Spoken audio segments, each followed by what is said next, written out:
Welcome to Spoiler-Filled Reviews, where we're going to be talking about story, gameplay, style, and time value of various video games. And while I'm stuck in quarantine, I thought, you know what's really going to get me out of my funk? Going back to the 80s, where I definitely wasn't alive, and definitely wasn't in Miami. Oh, and I definitely wasn't killing people. That part is also very important for me to clarify. And so I dived into Hotline Miami 2, the follow-up game to one of my favorite games back when I was in high school. Hotline Miami 2 was developed by Nation Games and Abstraction Games and was released back in 2015. It's a very fast-paced game where every hit will kill, whether it's on you or on an enemy. It makes for a very addictive cycle of trying to figure out how to clear an entire level as quickly and cleanly as possible.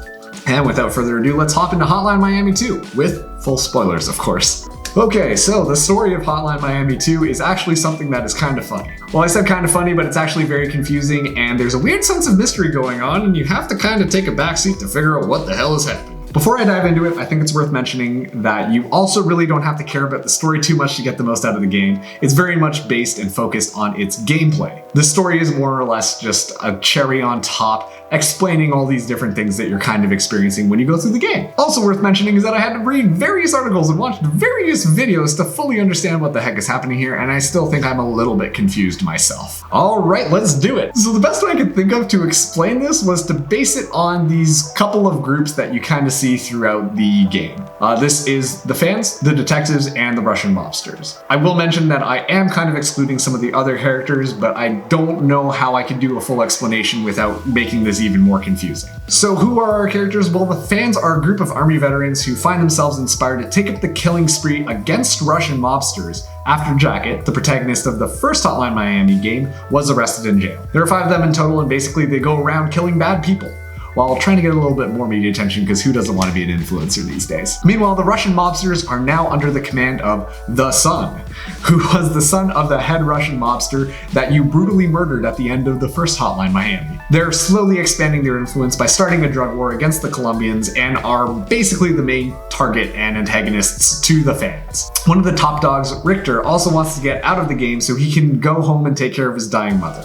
He agrees to tell a story about the events of the original Hotline Miami in exchange for a couple of flight tickets for both him and his mom, which segues nicely into the detectives, or at least first the book writer Evan Wright, who is researching the masked maniac killings, which was basically the events of the first Hotline Miami. Evan's also in touch with a detective named Manny Pardo, who currently he is investigating this Miami mutilator who's going around mutilating and killing people in Miami. Okay, so now that you know who the characters kind of are, here's how they all get connected together. Essentially, the fans go around assassinating the Russian mobsters until basically they finally get to their headquarters. While almost succeeding in killing everyone there, eventually the Son comes by and in a full drugged out rampage kills all of them except for one, and then he walks himself to Nirvana, which is actually just off the edge of the building, and he kills himself. Then Manny Pardo, the detective, shows up to interrogate the survivor of the fans, and then he shows that he's not quite the clean detective that he claims to be, as when he goes into the interrogation room, he kills the last member of the fans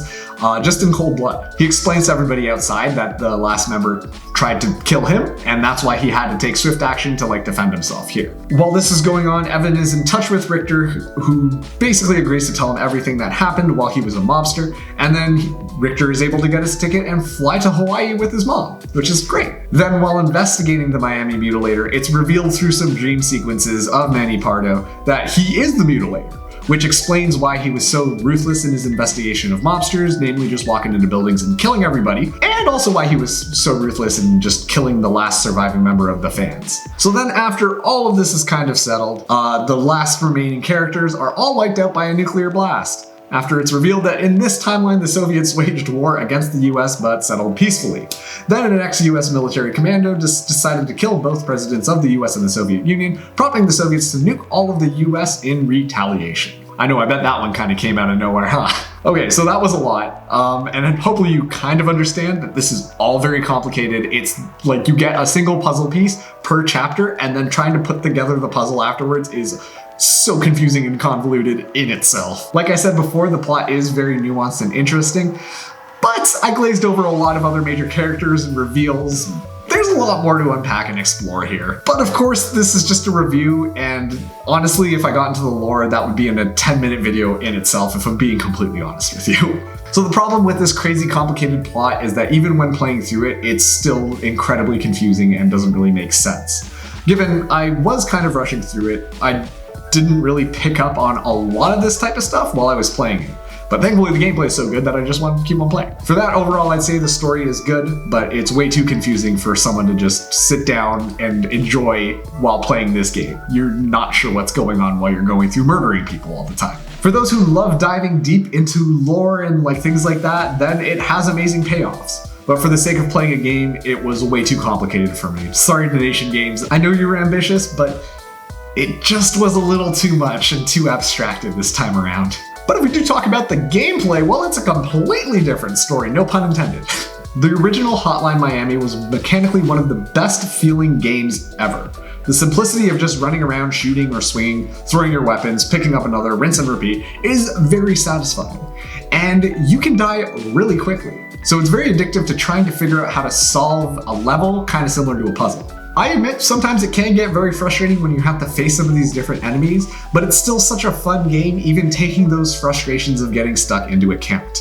The main difference between this game and its predecessor was the ability to pick certain abilities when you started off in a level. In the original, you could pick a mask, which would give you something like run faster or do a dodge roll, like little gameplay changes around that. But in Hotline Miami 2, you're locked based on which character you're currently playing as. And so while in the first game you could get used to ability and kind of get better with it, this one made me not care as much about the abilities, but more just about puzzling my way through on how to solve these levels. But like I said, the core mechanics and gameplay are so damn good, and I'm glad they didn't try to majorly overhaul anything, because it worked so well the first time, and it still works so well right now. The difficulty of the levels was also a little all over the place in my opinion, where I found I would get stuck on a level for a long time, but then the next 3 levels I would breeze through no problem, super easy, fantastic.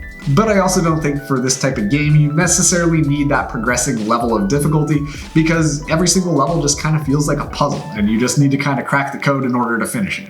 Sometimes that takes longer than others. Overall, the gameplay of this game is a masterclass. It can get a little frustrating at times when you get stuck, but as soon as you figure out what you're supposed to do, you get sucked right back into it and you want to just figure out the next level right away. If you couldn't tell, the style of Hotline Miami 2 goes for a retro over-the-top glamorized Miami in the middle of the 80s where drugs, gangs, and disco balls were all afoot. The purposeful, cartoony 8-bit design is still something that makes this game stand out from other games. It paints this overly vivid picture of this fictionalized Miami. Everything from the font choice to the flashy colors to character faces, it's all stylized to complement what you're doing in game, which essentially boils down to murdering a bunch of dudes. The gore in this game is also still in line with the original, still very much over the top and honestly, incredibly violent. There's no easy way to show one character literally smashing into an enemy's head while the enemy is knocked down on the ground without kind of getting gory with it, if I'm being honest. It also feels really arcadey in this sense, and I think the gore actually contributes to just how messed up some of these acts are that are kind of glamorized in other games. Sorry, Gears of War. One major bonus to me though is the soundtrack and music of this game. Each level has its own music and it's all 80s electronic dance style music and it's fucking fantastic. I was constantly bobbing my head while going through levels. I admit the original Hotline Miami had great music, but this one had even better music in my opinion. The soundtrack is a whole 53 songs, and all sorts of different DJs and artists contributed to making all of these various songs. It's great. If you can tell by now, I'm a huge fan of the style of this game. They absolutely nailed it. And when tied in with how much fun this game is, those two pieces are honestly the only reason why you would buy this game. It's done so goddamn well. Okay, so the time value of Hotline Miami 2. Right now on Steam, it's $16.99. On the PlayStation Store, it's $19.99. And on Android, it's $14.99. The Hotline Miami collection, both the first and the second game, are available right now on Xbox for $31.99 and also on the Nintendo Switch for $24.99. For Hotline Miami 2, the main campaign, it took me around 7 hours to finish the campaign on normal mode.